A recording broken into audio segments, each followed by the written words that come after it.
কত বললে বিবেকের দরজা খুলবে? এই কোরআনকে মসজিদ আর মাদ্রাসার মধ্যে সীমাবদ্ধ করে, সাত দেওয়ালের মধ্যে বন্দি করে না রেখে, এই কোরআন তাবিজ খতমের কিতাব আর ঝাড়ফুকের কিতাব না করে, এই কোরআনকে যদি রাষ্ট্রীয় পর্যায়ে কায়েম করা যায়, সমাজের মধ্যে ন্যায় আর ইনসাফ প্রতিষ্ঠা করা যাবে। কোরআন ছাড়া পৃথিবীতে কখনো ন্যায় বিচার আশা করা যায় না। কোরআন ছাড়া কখনো ইনসাফ কায়েম করা পৃথিবীতে যায় না। ফেরেশতাদের মধ্য থেকে যে ফেরেশতা কোরআন নিয়ে আসলো হলো সম্মানিত, যে নবীর কাছে আসলো সেই নবী আমার নবী সকল নবীর চেয়ে শ্রেষ্ঠ কিনা? সব নবী শ্রেষ্ঠ, তার মধ্যে গ্রেটের দিক থেকে আমার আপনার নবী সবচেয়ে প্রিয় নবী, ঠিক কিনা? কিসের কারণে? 12টা মাসের মধ্যে শ্রেষ্ঠ মাস রমজান মাস কোরআন নাজিল হওয়ার কারণে, 365টা দিনের মধ্যে লাইলাতুল কদর শ্রেষ্ঠ হওয়ার কারণ, কোরআন নাজিল হওয়ার কারণে, ফেরেশতাদের মধ্যে থেকে রুহুল আমিন জিবরিল আমিন ফেরেশতা কোরআন নাজিল হওয়ার কারণে হলো শ্রেষ্ঠ। হযরত ওমর কোরআন মানার কারণে, কোরআন পড়ার কারণে হলো শ্রেষ্ঠ। আজও যদি আমার দেশটাকে যদি সোনার দেশ করতে চাই, শ্রেষ্ঠ দেশ করতে চাই, আমরা যদি শ্রেষ্ঠ জাতি হতে চাই, আমরা যদি শ্রেষ্ঠ মুসলমান হতে চাই, আমাদের ভাগ্যের যদি উন্নত করতে চাই, আল্লাহর কোরআন মানার বিকল্প কোনো রাস্তা নাই। কোরআনের কারণে হযরত ওমর জিরো থেকে হয়েছে হিরো। কিসের কারণে? এই কোরআনের কারণে। আল্লাহর নবীজি যখন মক্কার অলিতে গলিতে কোরআনের দাওয়াত দেয়, আবু জেহেলের পছন্দ হয় না, ভাল লাগে না। দারুন নাদোয়ার বৈঠকে বলল, মুহাম্মদকে হত্যা করতে পারবে যে 100 লাল উট দেওয়া হবে। নাউজুবিল্লাহ কন। সেই সময়ের টপ টেরর মাস্তান সবচেয়ে বেশি শক্তিশালী ছিল হযরত ওমর রাদিয়াল্লাহু তাআলা আনহু। হযরত ওমর বললে 100 লাল উট আমি নেব। খোলা তরবারি নিলেন, আল্লাহর নবীকে হত্যা করার জন্য যাচ্ছে। কত বড় দুঃসাহস চিন্তা করেন। খুব মনোযোগ দিয়ে শুনবেন। হযরত ওমর রাদিয়াল্লাহু তাআলা আনহু জাহালাতের কারণে ইসলাম গ্রহণ করার পূর্বে আল্লাহর রাসূলকে হত্যা করার জন্য যাচ্ছে। ইতিমধ্যে এক সাহাবীর সাথে দেখা। সাহাবী জিজ্ঞাসা করতেছেন, ওমর কোথায় যাও? বলতেছেন, তোমাদের নবী মুহাম্মদকে হত্যা করার জন্য যাই। নাউজুবিল্লাহ কন। জাহালাতের কারণে যদিও কথাগুলো বলেছে, ওই সাহাবী বলতেছেন, ওমর যাচ্ছ তুমি নবীকে হত্যা করতে, অথচ তোমার বোন আর দুলাভাই কালেমা পড়ে মুসলমান হয়েছে। কোন সুবহানাল্লাহ। রাগ কমছে না বাড়ছে? আরো বেড়ে গেছে। নবীর জিগে যাওয়া বাদ দিয়ে চলে যাচ্ছে বোন ভগ্নিপতির বাড়িতে। গিয়ে দেখে তার বোন নাম ছিল ফাতেমা, সূরা তাহার কয়েকটা আয়াত তেলাওয়াত করতেছে। সুবহানাল্লাহ কন। শুরুতে আল্লাহ রাব্বুল আলামিন বলেন, তাহা মা আনজালনা আলাইকাল কুরআনা লিতাশকা। জোরে বলুন আল্লাহু আকবার। আল্লাহ রাব্বুল আলামিন বলেন, তাহা মা আনজালনা আলাইকাল কুরআনা লিতাশকা। হে নবী, এটা এমন একটি কিতাব, এমন একটি কোরআন দিলাম, তোমাদের ভাগ্যের পরিবর্তন করার জন্য দিয়েছি কোরআন। কোন সুবহানাল্লাহ। তাহলে আমরা মুসলমান যদি ভাগ্যের পরিবর্তন করতে চাই, সমাজের পরিবর্তন করতে চাই, পরিবারের পরিবর্তন করতে চাই, রাষ্ট্রের পরিবর্তন আর উন্নতি যদি করতে চাই, সমাজে যদি ন্যায় আর ইনসাফ প্রতিষ্ঠা করতে চাই, মানতে হবে কি? এই কোরআন ছাড়া সমাজে কখনো শান্তি, এই কোরআন ছাড়া কখনো ন্যায় আর ইনসাফ সমাজে প্রতিষ্ঠা করা সম্ভব নয়। ঠিক কিনা বলেন? এবার ওমর রাদিয়াল্লাহু তাআলা আনহু তার ঘরে প্রবেশ করলেন। বোনের হাতে দেখেন কিছু সহিফা, তখন তো এই 30 পারা কোরআন ছিল না। উটের কিছু চামড়ার সাথে সূরা তাহার কয়েকটা আয়াত লেখা। সঙ্গে সঙ্গে তার বোন গোপন করলেন, ঢেকে ফেললেন, চাদরের তরে লুকালেন। ওমর রাদিয়াল্লাহু তাআলা আনহু বললেন, কোথায় রাখলে বলো? সেই সময় বললেন, তুমি তো মুশরিক, ইন্নামাল মুশরিকুনা নাজাসুন, তুমি অপবিত্র, তোমার কাছে এই জিনিস দেওয়া যাবে না, তুমি গোসল করো। ইতিমধ্যেই তার ভগ্নিপতি আসলেন, বোনকে ভগ্নিপতিকে আঘাত করে রক্তাক্ত করে দিলেন। বোন কুটুমের রক্ত দেখে স্বাভাবিকভাবে মনটা গলে গেল। বলতেছেন, ফাতেমা শোন, তোর হাতের কোরআনটা একটু দে, আমি একটু পড়তে চাই, আসলে মোহাম্মদ কি বলে আমি এটা জানতে চাই। সুবহানাল্লাহ কন। আল্লাহর কুদরত শুরু হয়ে গেছে। এবার তার বোন বলতেছেন, ভাই তুমি যদি এই পবিত্র কিতাব পড়তে চাও, সাধারণভাবে সেই দেশের মানুষের মাতৃভাষা ছিল আরবি, মক্কার মানুষের ভাষা ছিল কি? সূরা সূরার ৭ নম্বর আয়াতের মধ্যে আল্লাহ রাব্বুল আলামিন বলেন, ওয়াকাযালিকা আনজালনা ইলাইকাল কুরআনা আরাবিয়্যা লিতুনজিরা উম্মাল কুরা ওয়া মান হাওলাহা وتنذر يوم الجمع لا ريب فيه فريق في الجنة وفريق في السعير জোরে বলুন আল্লাহু আকবার। আল্লাহ রাব্বুল আলামিন বলেন, ওয়াকাযালিকা আওহাইনা ইলাইকা কুরআনান আরাবিয়্যা, হে নবী আপনার কাছে যে কিতাব যে কোরআনটা ওহী করেছি, কুরআনান আরাবিয়্যা, কোন ভাষায়? সবাই বলেন কোন ভাষায়? সেহেতু ওমরের মক্কায় বাড়ি, আরবি ভাষা এমনিতেই পড়তে পারে, শিকার দরকার নাই। তার বোন বলতেছেন তুমি গোসল করো, গোসল করলে মানুষের রাগ কমে না বাড়ে? কমে গেছে রাগ। এবার সৈফানি যখন পড়তেছেন, তহা মা আনজালনা আলাইকাল কুরআনা লিতাশকা, জোরে বলুন আল্লাহু আকবার। প্রথমেই বলতেছেন এই কোরআন নাজিল করেছি মানুষের ভাগ্যের পরিবর্তনের জন্য, কোন সুবহানাল্লাহ। এবার বলেন ওমরের ভাগ্যের পরিবর্তন হয়েছে কিনা? কিসের কারণে? সবাই বলেন কিসের কারণে? এবার সেখান থেকে ওমর মনটা গলে গেল, ঠিক আছে আমি মুহাম্মাদের কাছে গিয়ে কোরআন শুনবো, দেখি কি বলে, এই কথার সাথে মেলে কিনা, মুহাম্মদকে কোনো জিনিস শিখায়া দিয়ে যায় কিনা, অথবা রাতের বেলায় কোনো কবির কাছ থেকে মুহাম্মদ মুখস্থ করে কিনা। এই সূরা তাহার কিছু কথা ওমর মুখস্থ করে ফেললো জায়গায় দাঁড়িয়ে, আল্লাহু আকবার।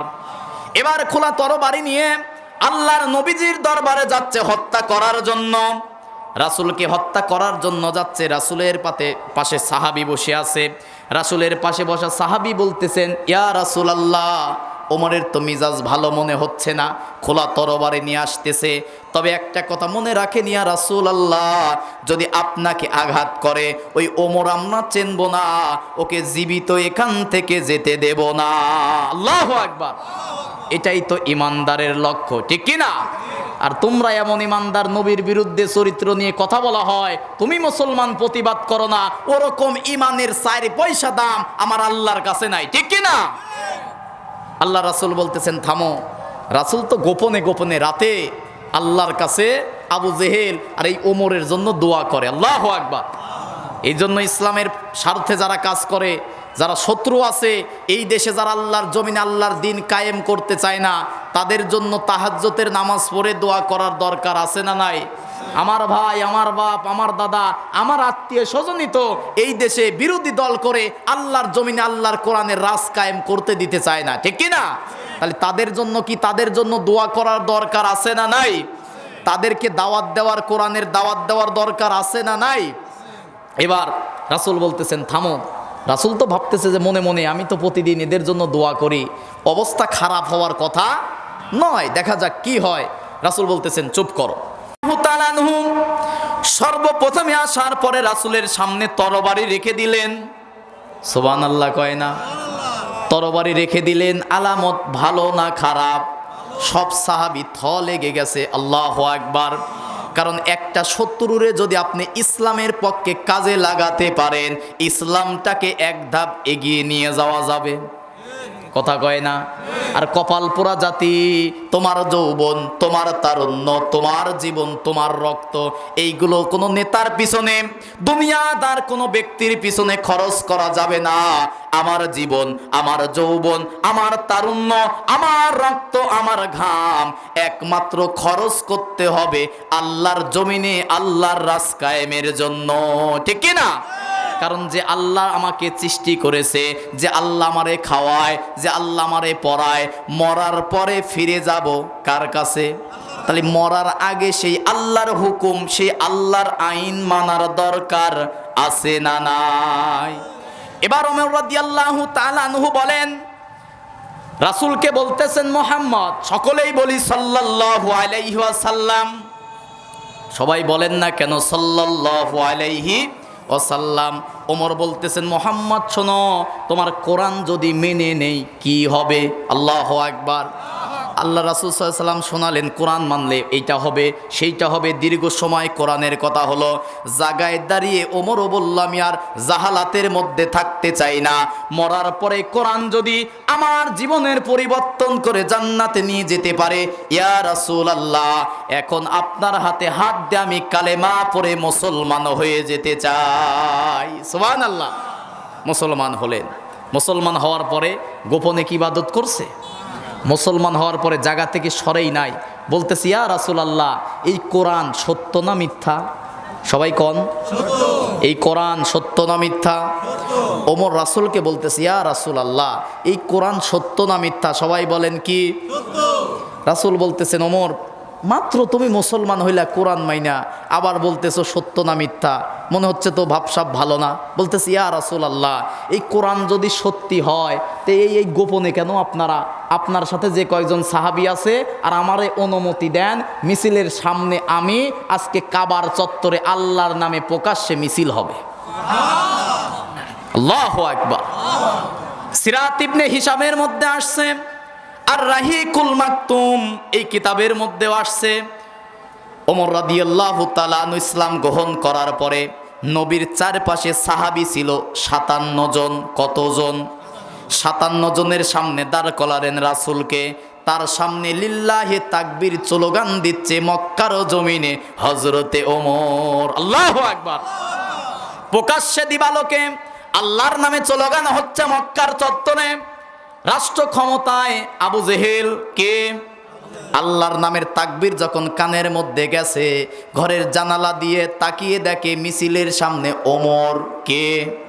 জানালা আটকে দিয়ে বলে, ওর সামনে গেলে মাথা থাকবে না, ও যা করে করুক, আমি যাব না। আল্লাহু আকবার। এই জন্য সমাজের সম্পদশালী যারা, পাওয়ার যাদের আছে, তাদেরকে ইসলামের দাওয়াত দেন, সহজে আসতে চাইবে না, বোঝাতে হবে, ঠিক কি না? কারণ ইসলাম কায়েমের জন্য টাকার দরকার, অর্থের দরকার আছে না নাই? ক্ষমতা পাওয়ারের দরকার আছে না নাই? কিন্তু যদি নাও আসে, আবু জেহেল আসে নাই, তাতে কি ইসলাম থেমে আছে? কথা কয় না, থেমে আছে। এবার ওমর রাদিয়াল্লাহু তাআলা আনহু মক্কার চত্বরে প্রকাশ্যে দিবালোকে তাকবীর দেওয়া শুরু করলো। প্রকাশ্যে দিনের দাওয়াত শুরু হয়ে গেল। আপনারা যারা আছেন এবার বলেন, দিনের দাওয়াত এখন গোপনে হবে না প্রকাশ্যে? গোপনে হবে না প্রকাশ্যে? কিসের ভয়? জেল, জরিমানা, হামলা, মামলা, এগুলো গরু ছাগল হাঁস মুরগির জন্য না, মানুষের জন্য, ইসলামের জন্য, কোরআনের জন্য। যদি আপনি একটা রাত জেলখানায় থাকতে পারেন, এই কোরআনের রাজ কায়েমের জন্য যদি একটা ফোঁটা রক্ত দিতে পারেন, আল্লাহর রাসূল বলেছেন যে জমিনে দিন কায়েমের জন্য যে শরীর থেকে একটা ফোঁটা রক্ত দান করবে, ওই দেহটা আল্লাহর জাহান্নামের জন্য হারাম হয়ে যাবে। আল্লাহু আকবার। আল্লাহর কাছে দুইটা ফোঁটা সবচেয়ে দামি। কয় ফোঁটা? কয় ফোঁটা? এক, গভীর রাতে তাহাজ্জুদের নামাজে যারা চোখ দিয়ে অশ্রু ফেলে, কার দরবারে? আর আমরা কি করি? ঘুম পাড়ি। হ্যাঁ, মুসলমান ফজরের নামাজই পড়ে না, তাহাজ্জুদ তো অনেক দূরের কথা। মসজিদের মাহফিল, কপাল পোড়া জাতি, মসজিদ পাড়ায় পাড়ায় হচ্ছে, মুসল্লি নাই। কথা বলেন না কেন? আল্লাহর রাসূল বলছেন এটাই তো হবে, পাড়ায় পাড়ায় আখিরুজ জামানা দাজ্জালুনা কাজ্জাবুন। এমন একটা জামানা আসবে যে জামানায় দাজ্জাল এবং মিথ্যাবাদী আসার পূর্ব মুহূর্তে আমিরাতুহু মাসাজিদুহুম, প্রতিটা পাড়ায় পাড়ায় মসজিদ হবে, কিন্তু মসজিদে কোনো ইমানদার থাকবে না। কি থাকবে না? ওই ইমাম বলেন, মুসল্লি বলেন, যারা আছে এরা নামাজ পড়ে আল্লাহর হুকুমে, নামাজ পড়ে বের হয়ে আল্লাহর জমিনে আল্লাহর দিন কায়েম করতে চায় না। এরকম ইমাম মুসল্লি আছে না নাই? যে হুজুর দিন কায়েম করতে চায় না, যে মুসলমান নামাজ পড়ার পরে আল্লাহর জমিনে আল্লাহর কোরআনের রাজ কায়েম চায় না, ও কি পরিপূর্ণ মুসলমান হতে পারে? বলেন, হতে পারে? যে কথা বলছিলাম, তাহলে ওমরকে সম্মানিত করলো কি?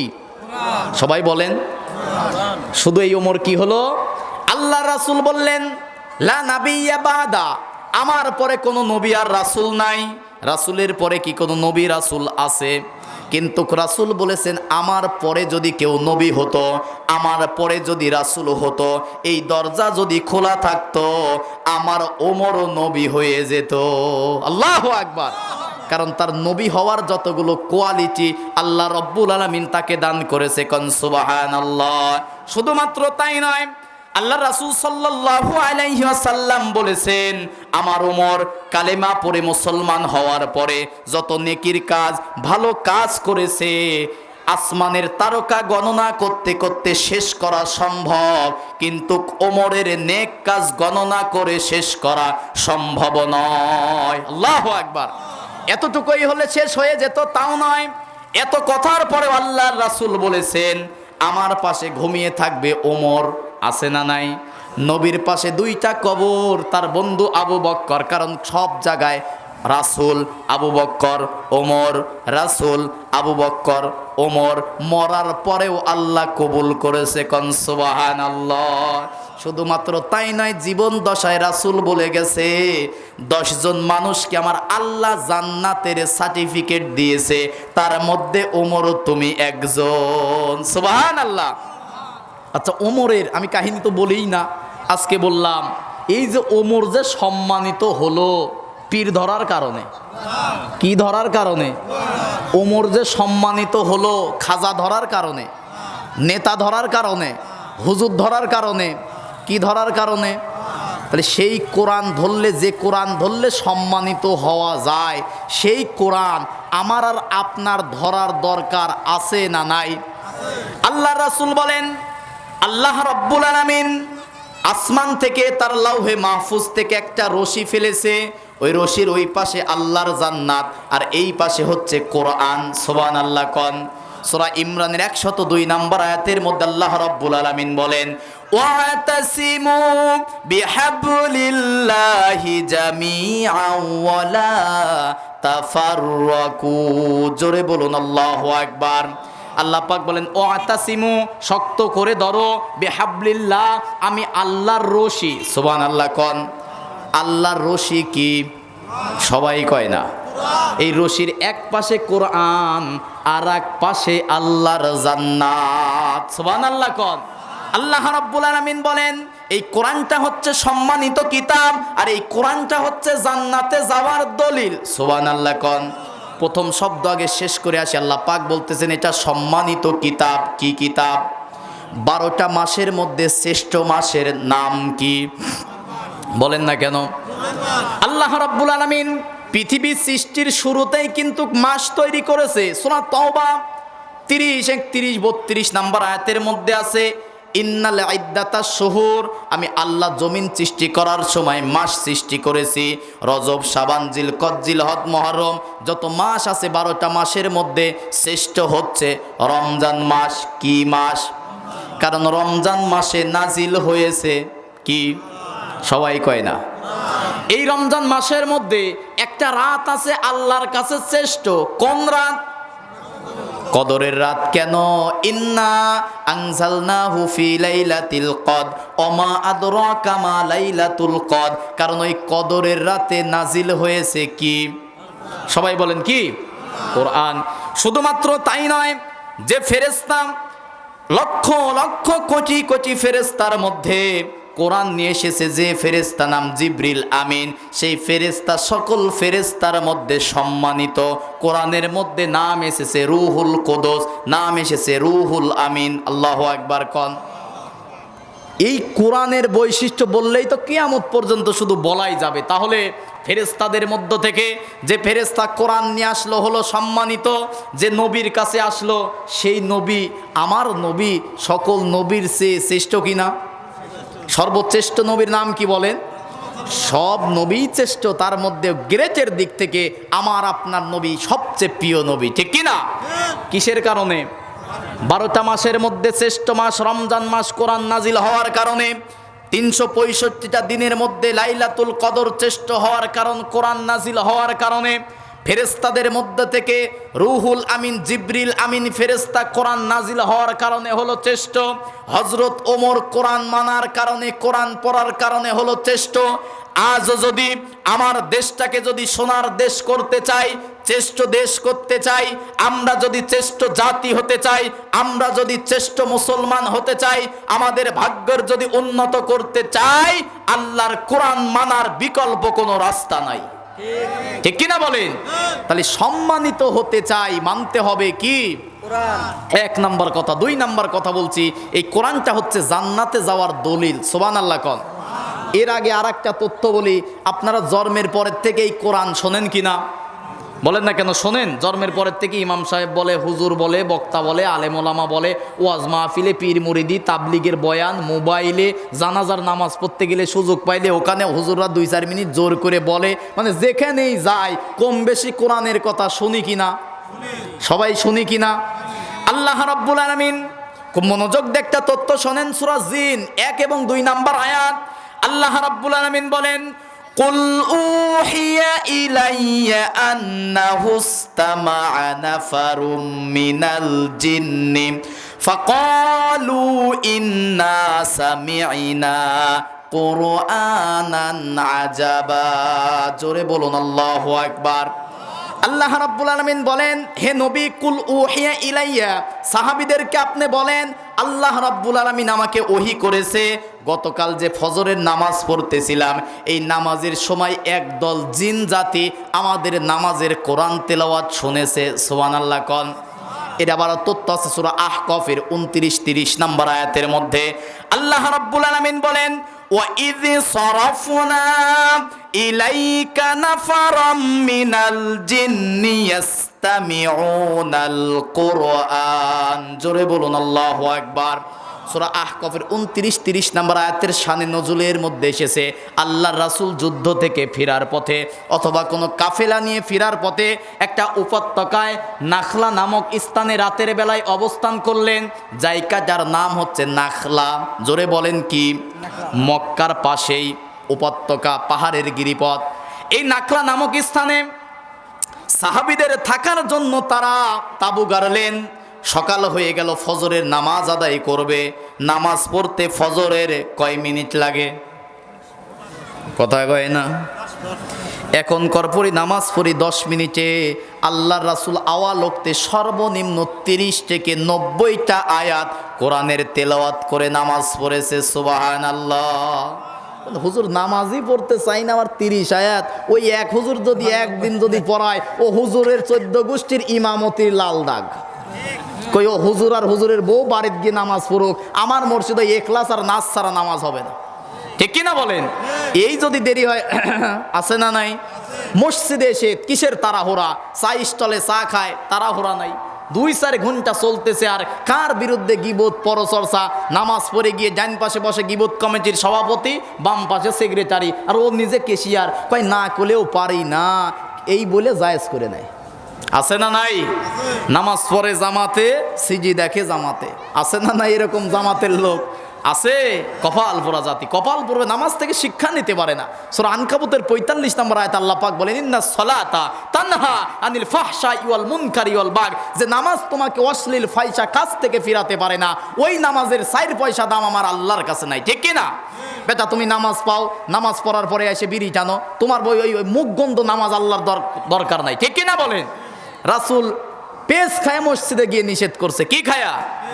পেঁয়াজ খায়া যদি নিষেধ করে, আসে হুজুর কয় যে বিড়ি খাওয়া মাকরু। বিড়ি খাওয়া কি? পেঁয়াজ খাওয়া যদি নিষেধ করে, নবীজি বলছে পেঁয়াজ খায় মসজিদে আসতে পারবা না, তো সিগারেট খায় নবীজি মসজিদে আসার ফতোয়া দিত। এটা নিজের বিবেক দিয়ে মিলায়েন। এই জন্য এই আছে না, নামাজ পড়ে ঘুষ খায়, সুদ খায়, নামাজ পড়ে জেনা বেবিচার, নামাজ পড়ে 5 ওয়াক্ত কপাল কালো হয়ে গেছে, আপন বোনের জমি ফাঁকি দিছে, এরকম নামাজই তো নাই। কথা কয় না? এই যে এখন লোকজনের মধ্যে একটু মুসরা মুসরি শুরু হয়েছে, পয়েন্টে যে আছে এখন। হ্যাঁ, 15 বছর হজ করছে হাজি সাহেব। 15 বছর। কত বছর? 15 বছর হজ করছে। বোন আসছে, বোন রে কয় যে বোন রে বোন, কাবা ঘরের মক্কার আগে গল্প করে, কয় হজে গেছি, হজে যাওয়ার পরে এই দেখছি সেই দেখছি, হজে আসওয়াদ পাথরে চুমো দিছি, সাফা মারোয়ায় কি দৌড়াদৌড়ি করছি।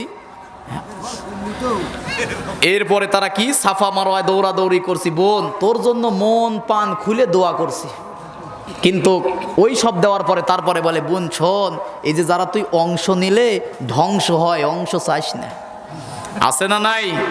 আল্লাহর কসম কোরআন হাতে নিয়ে বলে যাচ্ছি, বাবা মা মরার পরে এখনো যে ভাই জমির বোনদের জমি দেয় নাই, ওর একটা সেজদা মসজিদের ছাদ, আরশে আজিম অনেক দূরের কথা, এই মসজিদের ছাদের উপরে উঠবে না। ঠিক কিনা বলেন? এই জন্য মুরব্বী এসে বলতেছে যে কি কাতার সোজা করো। আরে বেটা, মসজিদে দাগ দেওয়াই আছে, কাতার ঠিকই সোজা আছে, তুই আগে তোর জমির আইল সোজা কর। ঠিক কিনা বলেন? আমার এক চাচারে বলছিলাম, অনেক টাকার জমি ঠিক করতেছিল, তো চাচার একদিন আফসোস করে বললাম, চাচা ওই 2-3-30-40 বিঘা জমির আইল টাইল ঠিক না কইরে, খাজনা খারিজ না কইরে 3.5 হাত জায়গার একটু খাজনা খারিজ করার দরকার। চাচা দেখি আর কথা কয় না, মনে করছে যে ভাতিজা ঠিকই জায়গা মতো ধরছে। 3.5 হাত আসল জায়গার জমি ঠিক করার দরকার আছে না নাই? ওই জমি ঠিক করতে হলে, খাজনা খারিজ করতে হলে লাগবে কি? কোরআন মানতে হবে, কোরআন পড়তে হবে, কোরআনে যা আছে তা দিয়ে আমল করতে হবে। ঠিক কিনা বলেন? তবেই ওই কবরের জায়গাটা আল্লাহর বানানো ছোট্ট একটা জান্নাতের টুকরা হবে। কন্যা সুবহানাল্লাহ। তাহলে সেই কোরআন পড়ার দরকার আছে না নাই? সম্মানিত হওয়ার জন্য কোরআন মানার দরকার আছে না নাই? যে কথাই বার বলতেছিলাম, ফজরের নামাজ পড়তেছে রাসূল, মনে করেন 20 থেকে 30 মিনিট। কয় মিনিট আছে? মনোযোগ আছে? কোন জায়গা বলেন তো নামাজ পড়তেছে নবীজি? হ্যাঁ, গিরিপথে, নাখলা জায়গার নাম কি? নাখলা নামক স্থানে ফজরের নামাজ পড়তেছে। লম্বা চূড়া ঘটনা, একদল জিন আসছিল দুনিয়ায় ঘোরার জন্য। অন্য অনেক লম্বা চূড়া ঘটনা আছে, ওই দিকে যাব না। এখন কোরআন তেলাওয়াত হচ্ছে, থ করে দাঁড়িয়ে গেছে। আল্লাহু আকবার। আল্লাহ রাব্বুল আলামিন এই কথাটাই পরে রাসূলকে বলতেছেন সূরা জিনের 1 এবং 2 নম্বর আয়াতের মধ্যে, কুল উহিয়া ইলাইয়া আন্নাহু ইসতামা'a নাফারুম মিনাল জিন্নি ফাকালু ইন্না সামি'না কুরআনান আজাবা। জোরে বলুন আল্লাহু আকবার। হে নবী, আপনার কাছে ওহী করা হচ্ছে আজকে ফজরের নামাজে।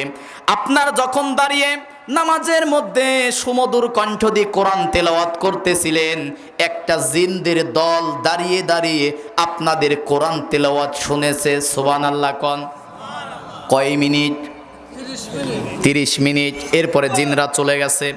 জিনরা চলে যাওয়ার পরে তাদের জাতি গোষ্ঠীর যত জিন আছে সকল জিনদেরকে তারা আমন্ত্রণ করছে। আমন্ত্রণ করার পরে জিন সম্প্রদায় বলতেছেন, ইসমাউ নাফারম মিনাল জিন্নি ফাকালু ইন্না সামি'না কুরআনান আজাবা। আল্লাহু আকবার। সকল জিনদেরকে ডেকে বলতেছেন, জিন সম্প্রদায় শোনো, দুনিয়ায় গিয়েছিলাম, এমন একটা কিতাব তেলাওয়াত শুনেছি, একটা জিনের বয়স 3000 বছর, 4000 বছর, 5000 বছর। আল্লাহু আকবার। এমনও বৃদ্ধ জিন আছে, সে মুসা নবীকে দেখেছে, ঈসা নবীকে দেখেছে। মুসা আলাইহিস সালাতু ওয়াস সালাম তাওরাত তেলাওয়াত করেছে, শুনেছে। ঈসা আলাইহিস সালাতু ওয়াস সালাম ইনজিল কিতাব তেলাওয়াত করেছে, তাও শুনেছে। এরপরে তারা সাক্ষ্য দিয়ে বলতেছে, এমন একটা কিতাব, এমন কোরআন শুনেছি মুসার কাছে, ঈসার কাছে, যে তাওরাত ইনজিল শুনেছি, তার চেয়ে একটা মধুময় আশ্চর্যকারী কোরআন শুনেছি। কোন সুবহানাল্লাহ। কয় মিনিট শুনছে? সবাই বলেন কয় মিনিট? সকল দল বললে এবার আসছে নবীর কাছে। এবার রাসূলের কাছে এসে বলতেছেন, ইহদি ইলার রুশদি ফাআমান্না বিহি। হে রাসূল, আজকে সকালে ফজরের সময় যে কোরআন তেলাওয়াত শুনেছি, আমরা এই কোরআনের কথা মেনে নিয়ে ঈমান এনে কালেমা পড়ে মুসলমান হয়ে গেলাম। সুবহানাল্লাহ কোন? এবার বলেন, জিন সম্প্রদায় কালেমা পড়ে মুসলমান হয়েছে, আল্লাহর কোরআন শুনেছে কতদিন? দিনের বাদ, ঘন্টা বাদ, 30 মিনিট শোনার পরে জিন সম্প্রদায় কালেমা পড়ে মুসলমান হয়ে গেল। আর আমার কপাল পোড়া জাতি মুসলমান 54 বছর ধরে কোরআন শোনে, কোরআনের দেশ গড়তে পারলো না। ঠিক কিনা? জিনদের চেয়ে তো খারাপ হয়ে গেছে কপাল পুরা শ্রেষ্ঠ জাতি মুসলমান। আর কত বললে বিবেকের দরজা খুলবে? এই কোরআনকে মসজিদ আর মাদ্রাসার মধ্যে সীমাবদ্ধ করে, 4 দেওয়ালের মধ্যে বন্দি করে না রেখে, এই কোরআন তাবিজ খতমের কিতাব আর ঝাড়ফুকের কিতাব না করে, এই কোরআনকে যদি রাষ্ট্রীয় পর্যায়ে কায়েম করা যায়, সমাজের মধ্যে ন্যায় আর ইনসাফ প্রতিষ্ঠা করা যাবে। কোরআন ছাড়া পৃথিবীতে কখনো ন্যায় বিচার আশা করা যায় না। কোরআন ছাড়া কখনো ইনসাফ কায়েম করা পৃথিবীতে যায় না। উসমান হাদিকে হত্যা করা হলো, 1.5 মাস হয়ে যাচ্ছে। উসমান হাদির কবরের উপরে ঘাস গজিয়ে গেল। যে দেশের আইন ব্যবস্থা উসমান হাদিকে প্রকাশ্যে দিবালোকে হত্যা করার পরেও এখনো পর্যন্ত বিচার করতে পারলো না, ওই দেশের আইন নিয়ে যদি এখনো পড়ে থাকেন, আমার আপনার কপালে আরো দুর্গতি আছে। কথা মনে হয় বোঝেন নাই, জানেনও না। ওই উসমান হাদি বলবেন, হুজুর এখন উসমান হাদির কথা আমাদের মসজিদের জালসায় এসে বলার কি দরকার? ওই উসমান হাদি আমার দেশের সূর্য সন্তান, ঠিক কিনা বলেন? ও আমার আপনার কারো না কারো ভাই, কারো না কারো বোনের ভাই, কারো না কারো সন্তান, কারো না কারো চাচা, ঠিক কিনা বলেন? তাহলে কারো না কারো সন্তান। মূল কথা, উসমান হাদি হচ্ছে আমার বাংলাদেশের বৈধ সন্তান। কিন্তু বাংলাদেশে থেকে ভারতের বিরুদ্ধে বললে জীবন দিতে হয়, আর ভারতের বিরুদ্ধে তেলবাজি করলে আরামায়েশে থাকা যায়। কথা কয় না? আবরার ফাহাদকে 19 সালে হত্যা করেছে কি বলার কারণে? বলে যে আমরা দিদিদেরকে ইলিশ দেই, আর দিদিরা আনন্দে ফারাক্কা বাদ খুলে আমাদের ইলিশ পালার জন্য পানি দেয়। ওই পানি দিয়ে আর ইলিশ পালা হয় না। ওই যে সুনামগঞ্জ, সিলেটের আমার মুসলমান ভাইরা ডুবে ডুবে মরে, ঠিক কিনা বলেন? আবরার ফাহাদকে প্রকাশ্যে হত্যা করা হলো ভারত বিরোধী কথা বলার কারণে। উসমান হাদিকে হত্যা করা হয়েছে শুধুমাত্র ভারত বিরোধী আন্দোলন করার কারণে, অন্য কোনো কাজ নাই। তোমার আমার তো কিচ্ছু করে না, ভারতের বিরুদ্ধে বলে দেখো, তোমার বিরুদ্ধেও মামলা হবে, ঠিক কিনা বলেন? বাংলাদেশে বলে ভারতের বিরুদ্ধে বললে যদি এত পিত লাগে তোমাদের, মামু বাড়ি দিল্লিতে যায় বসবাস করো। গেছেন একগুলো কাতার ধরো, জামাত ধরো। যদি এই বাংলাদেশে যদি আল্লাহর কোরআনের আইন ভালো না লাগে, স্বাধীন সার্বভৌমত্ব যদি ভালো না লাগে, এ জমিন ছেড়ে দাও, ঠিক কিনা বলেন? তাহলে ন্যায় বিচার যদি পেতে চাই, মানতে হবে কিসের বিচার? সবাই বলেন কিসের বিচার? আল্লাহ রাব্বুল আলামিন খুব মনোযোগ দিয়ে শোনেন, সূরা নিসা 105 নম্বর আয়াতের মধ্যে আল্লাহ রাব্বুল আলামিন বলেন, ইন্না আনজালনা ইলাইকাল কিতাবা বিল হক লিতাহকুমা বাইনান নাসি বিমা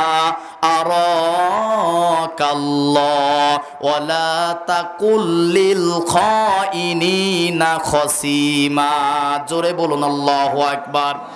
আল্লাহ রাব্বুল আলামিন বলেন, মনোযোগ আছে? আছে, মনোযোগ আছে। অনেকে মন খারাপ করছেন, এবার কোরআন শোনেন। কোরআন শুনলে কি খারাপ লাগে? মন খারাপ হয়? যে কথা বলছি কোরআনের পক্ষেই বলছি। কোরআন ছাড়া ন্যায় বিচার ইনসাফ পাওয়া সম্ভব না। কথা কয় না? চাটমোড় থানায় মনে করেন পুলিশ আছে 50টা, থানার চারপাশে সাইন্সে আছে 150টা। কথা কয় না? পুলিশ পাওয়ার আগে ভাই আসেন, হুজুর আসেন, এই আসেন, কি হইছে? নতুন তো একটা থানাই হইছে। কথা কয় না? দালাল আছে না নাই? ভূমি অফিসে যাবেন খাজনার খারিজ করার জন্য, ওই ভূমি অফিসের দুবলেও টাকা চায়, ইট 5 কিলো টাকা চায়। এইগুলো চাই নাকি বন্ধ হোক, এইটা চাই। ওইগুলো যদি বন্ধ করতে চান, আইন চলবে কার? ওই আল্লাহর আইন কি? কথা কয় না? আল্লাহ রাব্বুল আলামিন বলেন, ইন্না আনজালনা ইলাইকাল কিতাব, নিশ্চয় আমি আল্লাহ রাব্বুল আলামিন একটা কিতাব নাজিল করেছি। আল্লাহর নাজিলকৃত কিতাবের নাম কি? সবাই বলেন।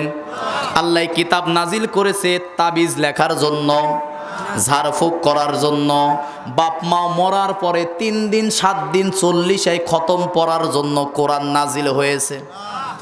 আবার না কয় ঠিক আছে করতে পারেন, খতম আপনি পড়েন, সমস্যা নাই, খতম করতে করতে খতম হয়ে যান, সমস্যা নাই। বাপ মরে গেছে, হাফেজ সাহেবরে ভাড়া করছে 2000 টাকা দিলে কিছু এখন মূল্যায়িত আছে। দেখেন নাই যে কালেমার দাওয়াত দিতে গিয়ে জীবন দেয়, আমার দেশের ওই কালেমা পরেই ফকির ভিক্ষা করে। কথা কয় না? ফকির কি অন্য কিছু বলে? বাপ দাদার কথা কয় না, কয় লা ইলাহা, তার মানে কালেমাটা হয়ে গেছে ভিক্ষা করার দোয়া।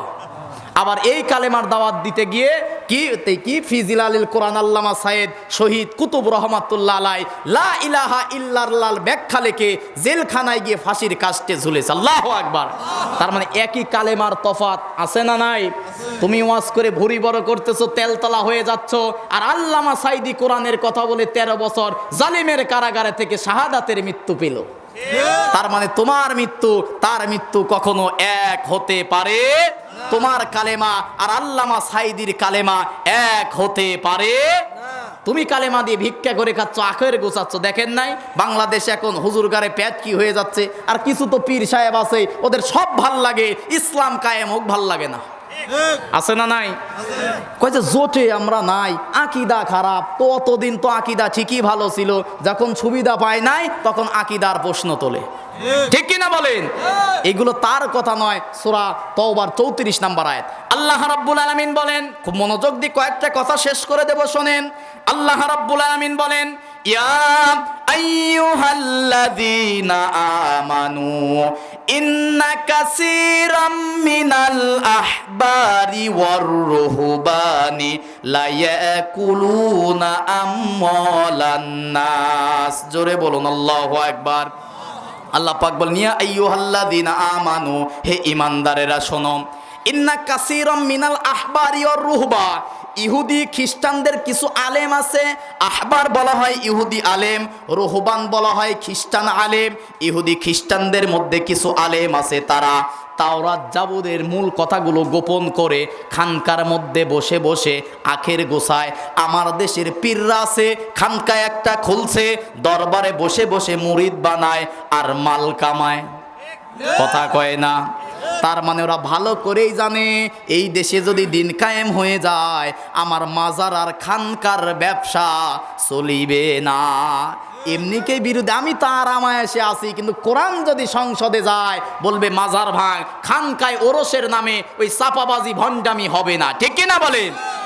এটা তো তার তো না। এই খাজলাত সেই পূর্বে যুগে এতদিন জোটে ছিল, কারণ ছিল, সুবিধা ছিল। আল্লাহ পাক বলতেছেন, ইন্না কাসীরাম মিনাল আহবারি ওয়ার রুহবানি লা ইয়াকুলুনা আমওয়ালান নাস, খানকায় বসে বসে লা ইয়াকুলুনা, ভক্ষণ করে। ইয়াকুলু মুজারে, বর্তমান ভবিষ্যৎ, প্রেজেন্ট ফিউচার, বসে বসে তারা কি ভক্ষণ করতেছে? লা ইয়াকুলুনা আমওয়ালান নাস, মানুষদের সম্পদ, মুরিদদের সম্পদ, মরগ, বকরি, ছাগল। আছে না নাই? একটা মাজার কোন রকম তুলে রাখলেই তো হয়, কিচ্ছু লাগে না শুক্রবারে শুক্রবারে। আছে না নাই? কারণ যার 30,000 মুরিদ আছে, 1 টাকা করে দিলে মাসে 30,000 টাকা। ওর জাহাজের ব্যবসা, মুরগির ব্যবসা। আর আমার দেশের হাজার হাজার জনগণ এখনো খাবারই পায় না। ঠিক কিনা বলেন? যাই হোক, ওই দিকে আর গেলাম না, জোট থাকবে না। কারণ ইসলাম কায়েম হলে পীর মুরিদি আর ওয়াজের নামে ভণ্ডামির ব্যবসাও টিকবে না। আল্লাহ পাক হেদায়েত দান করুক, আমিন কন। যে কথা বলতেছিলাম, কোরআন এসেছে কেন? আল্লাহ পাক বলেন, লিতাহকুমা বাইনান নাসি। মনে আছে আপনাদের? ওই যে সূরা নিসার 105 নম্বর আয়াতে বলতেছে, নিশ্চয়ই কোরআন তাবিজ কবজ লেখার জন্য নয়, ঝাড়ফুঁক করার জন্য নয়, খতম পড়ার জন্য নয়। এই কোরআন নাজিল করেছি লিতাহকুমা বাইনান নাসি বিমা আরাকাল্লাহ, মানুষের মধ্যে ন্যায় বিচার প্রতিষ্ঠার জন্য।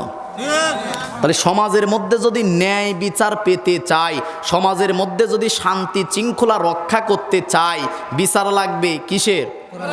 এখন প্রশ্ন করতে পারেন, কোরআন যদি কায়েম হয়ে যায়, ন্যায় বিচার পাবো, তার 2-1টা প্রমাণ আছে না নাই? খলিফাতুল মুসলিমিন আমিরুল মুমিনিন হযরত ওমর রাদিয়াল্লাহু তাআলা আনহু ঘরের মধ্যে বসে আছে। বৃদ্ধা একটা মহিলা আসলো, এসে বলতেছেন, খলিফাতুল মুসলিমিন আমিরুল মুমিনিন শোনেন, আমার একটা যুবতী মেয়েকে আপনার ছেলে ধর্ষণ করছে। নাউজুবিল্লাহ কন। ওমর তখন এই দেশের প্রধানমন্ত্রী। ওই দেশের প্রধানমন্ত্রী কে? সবাই বলেন কে? ওই ওমর, আবার এই ওমর না, ওই ওমর, ওই জামানার ওমর। ওমর রাদিয়াল্লাহু তাআলা আনহু প্রধানমন্ত্রী, বিচার দিচ্ছে তার মা তার মেয়েকে ধর্ষণ করেছে। এখন এই বিচার দেওয়ার সুযোগ আছে? ওরে বাবা রে বাবা, কিসের অন্যায় করার পরে বলে, চিনিস নাকি অমুক গ্রুপের লোক? আছে না নাই? এই গ্রুপ যদি বন্ধ করতে চান, লাগবে কি? গ্রুপ বন্ধ করার দরকার আছে না নাই? আর সরাসরি প্রধানমন্ত্রী ওমরের বিরুদ্ধে, ওমরের কাছে গিয়ে, প্রধানমন্ত্রীর কাছে গিয়ে মামলা দিচ্ছে সেই প্রধানমন্ত্রীর সন্তান। দেখেন নাই কি অবস্থা এখন? ওমর রাদিয়াল্লাহু তাআলা বললেন, ঠিক আছে মা, বসো। ঘরের মধ্যে গিয়ে দেখে তার সন্তান আব্দুল্লাহ খাবার খাচ্ছে। বলতেছে, বাবা, এক বৃদ্ধা মহিলা এসেছে। মহিলা এসে বলল, তুমি নাকি তার মেয়েকে ধর্ষণ করছো। নাউজুবিল্লাহ কন। আমার দেশে ধর্ষণ আছে না নাই? আছে ধর্ষণ। আচ্ছা, ওগুলোর গল্প, অহরহর গল্প বাদ দিয়ে একটা যেটা প্রচলিত হয়ে গেছে, যেটা ভাইরাল হয়েছে, পদ্মার পারে ওই যে মাগুরায় আসিয়া নামক এক মেয়েকে ধর্ষণ করছিল। জানেন আপনারা? একই পরিবারের 3 নরপশু তাকে ধর্ষণ করলো। মেয়েটা ছোট্ট মানুষ, অসুস্থ হলো, হসপিটালে ভর্তি করা হলো। চিকিৎসাধীন অবস্থায় কিছুদিন পরে মারা গেল। প্রমাণিত হওয়ার পরেও সাক্ষী প্রমাণে একই পরিবারের 3 জনকে ধরে জেলখানায় দেওয়া হলো। ওই দিক থেকে আমার ছোট্ট বোন আসিয়া ধর্ষণের শিকার হয়ে মৃত্যুবরণ করে কবরে ঘুমিয়ে গেল, কবর দেওয়া হলো, কবরে ঘাস বের হয়ে গেল। ওই দিক থেকে 3 নরপশু জামিনে মুক্তি পেল। নাউজুবিল্লাহ কন। যে দেশের প্রচলিত আইন সত্যিকে সত্য জানার পরেও তারা ধর্ষণকারী প্রমাণ হওয়ার পরেও যারা বিচার করতে পারে না, ওই আইনের মুখে আমরা লাথি মারি। কথা বললেন না কেন? অনেক মুরব্বী লুপ করে আছে, ওইটা যদি 8 বছরের আপনার মেয়ে হইতো খুশি হইতেন আপনি? যদি কোন যে না খুশি হইতাম তাহলে কোরআনের আইন দরকার নাই, যা হচ্ছে চলুক। চান আপনারা ধর্ষণ মুক্ত আমার বোন, আমার মেয়ে, আমার স্ত্রীর সতীত্বের নিরাপত্তার দরকার আছে না নাই? আল্লাহ রাসূল বলেছেন এমন একটা জামানা আসবে যখন কোরআনের রাজ কায়েম হয়ে যাবে। সানা থেকে হাজরা মাউত, রাতের অন্ধকারে একজন যুবতী তার যৌবন নিয়ে তার শরীরের মধ্যে স্বর্ণ অলংকার নিয়ে যাবে, কোনো বাপের বেটার মায়ের বেটার সাহস থাকবে না তার দিকে চোখ তুলে তাকায়। সেইটা যদি করতে হয়, রাসূলের জামানায় করেছিল, ওমরের জামানায় করেছিল, কিসের বিচার? কোরআনের বিচার। কিন্তু সেই মাগুরার সেই বোনের বিচার তো হলোই না। আমার বোনের কবরের মাটি শুকে গেল, কবরে ঘাস বের হয়ে গেল। এখনো যারা ধর্ষণকারীর বিচার করতে পারে নাই, আমার দেশ এমন দেশ আর এমন আইন, শত্রুর পক্ষেও আইনজীবী হয়। লজ্জা করা দরকার। খুন করছে, এরপরে বলে ওর পক্ষে আইনজীবী আছে। কিসের আইনজীবী? সত্য প্রমাণিত হওয়ার পরে ওর পক্ষে যে আইনজীবী দাঁড়াবে ওরও বিচার হবে। কথা বলেন না কেন? খলিফাতুল মুসলিমিন সন্তানকে ডাক দিয়ে বললেন, সন্তান, বৃদ্ধা একটা মহিলা এসেছে, ধর্ষণের মামলা দিয়েছে, তুমি কি ধর্ষণ করেছো? সন্তান তো টের পাইছে, এবার তো ধরা খায়া গেছি, কি করা যায়? বলতেছে, আব্বা, বন্ধুদের সাথে মদ পান করেছিলাম, মাথা ঠিক ছিল না, বন্ধুদের সাথে গুনার কাজ করে ফেলেছি, মাফ করে দাও। তার স্ত্রী এসে বলতেছে, গরিব মানুষ, কিছু টাকা পয়সা দিয়ে দাও। ওমর রাদিয়াল্লাহু তাআলা আনহু বললেন, সন্তান আব্দুল্লাহ, খাওয়া দাওয়া শেষ করো, জুমার নামাজের পরে তোমার বিচার হবে। এবার কাজী সাহেবকে ডাক দিয়ে বলতেছেন, কাজী সাহেব শোনো, আজকে জুমার নামাজের পরে এমন একজনের বিচার হবে, সাধারণ কোনো ব্যক্তি নয়, এই দেশের প্রধানমন্ত্রী হযরত ওমরের সন্তানের বিচার হবে। আল্লাহু আকবার। জুমার নামাজ শুরু হয়ে গেল। জুমার নামাজের শেষ করার পরে যে ইমাম সাহেব আছে, কি বলে, ভাইরা সবাই বসবেন, মুনাজাত হবে, মিলাদ হবে, অমকের ছেলের সিন্নি আছে, বলে কি না? মিলাদ পড়ার দাওয়াত দেয়। ওমর জুমার নামাজ শেষ করে মেম্বারে দাঁড়িয়ে বলতেছেন, ভাইরা সবাই বসবেন, আজকে আমার সন্তানের বিচার হবে। আল্লাহু আকবার। শুধুমাত্র কিসের বিচার কারণে? কথা কয় না, কিসের বিচার থাকার কারণে? প্রধানমন্ত্রী বলতেছে যার তার বিচার হবে না, বিচার হবে আমার সন্তানের, অপেক্ষা করেন, আপনারা নামাজ শেষ করেন, বিচার হবে। কাজী সাহেবকে ডাকা হলো। কাজীকে ডেকে বলতেছেন, বিচারপতি কাজী শোনো, আজকে দুনিয়ার কোনো সাধারণ ব্যক্তির বিচার হবে না, আজকে বিচার হবে এই দেশের রানিং প্রধানমন্ত্রী, এই দেশের মেম্বারের সাইন্সেরই কি পাওয়ার আছে না নাই? মেম্বারের সাইন্সে 3 নাম্বার সিরিয়াল, গাজার ব্যবসা করে, ওর ক্ষমতায় থাকা যায় না, কারণ গাজা খায় ধরা কালে ওই সাইন্সে সুরায় আছে না নাই? ও আপনার এলাকায় নাই, আমার এলাকায় আছে 2-1টা। এবার কাজীকে ডেকে বলতেছেন, কাজী সাহেব শোনো, আজকে তুমি যার বিচার করবা দুনিয়ার সাধারণ কোনো ব্যক্তি নয়, ও হচ্ছে প্রধানমন্ত্রী, আমি হযরত ওমরের ছেলে। আল্লাহু আকবার। বিচার করতে গিয়ে যদি স্বজন প্রীতি করো, আর যদি মনের মধ্যে ভাব ভালোবাসা তৈরি হয়, আহারে প্রধানমন্ত্রী সন্তানের বিচার করতেছি, এই স্বজন প্রীতি, দল প্রীতি, পরিবারতন্ত্র, সমাজতন্ত্র, এগুলোর বিলুপ্ত দরকার। কথা কয় না?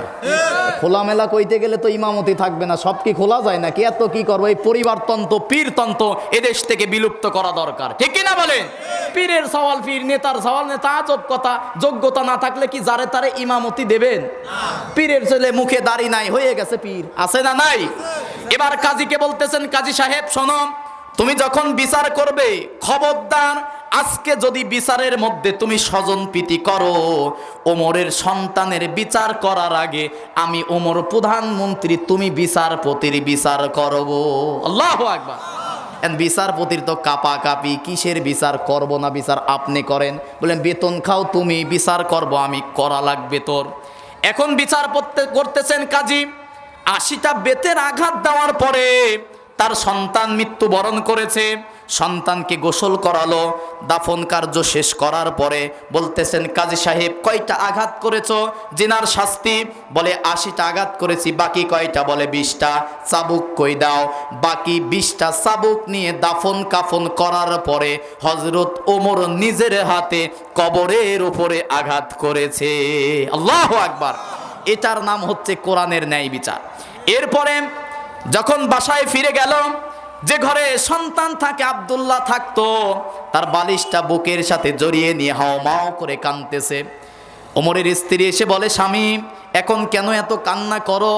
কতবার তোমারে বললাম গরিব মানুষ, কিছু টাকা দিয়ে দাও চলে যাবে, শুনলা না কথা? তো নিজের সন্তানকে নিজের হাতে মেরে এখন এসে তুমি এত কান্নাকাটি করতেছো।